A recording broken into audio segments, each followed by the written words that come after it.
Hi guys! Tita Ganda here. Okay, continuation po ng ating pagbablog.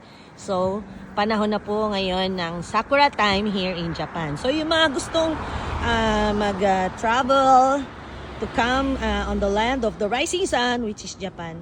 Ito po yun tuwing last week of March and hanggang April po. Yan ang buka ng napakaganda, kasing gaganda natin ang sakura. Yan po siya. So, ito po, pag siya'y namukadkad na, kailangan samantalahin na po natin dahil pag dumating po ang tagulan, magiging ano na po yan, parang snow.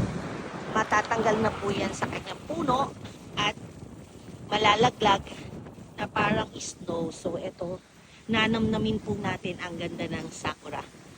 Okay, which is cherry blossom. The beautiful cherry blossom. Marami pa po ako ipapakita sa inyo, mga kaibigan, na magaganda at iba't ibang klase ng sakura. So, let's enjoy. Medyo malakas ang hangin, malamig-lamig pa rin, pero ma-enjoy po natin yan. Okay?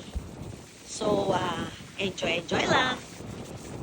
Okay guys, so kagaya ng sinabi ko sa inyo, i-upload ko ngayon hanggang sa susunod ang tungkol sa sakura, which is kasing gaganda po natin.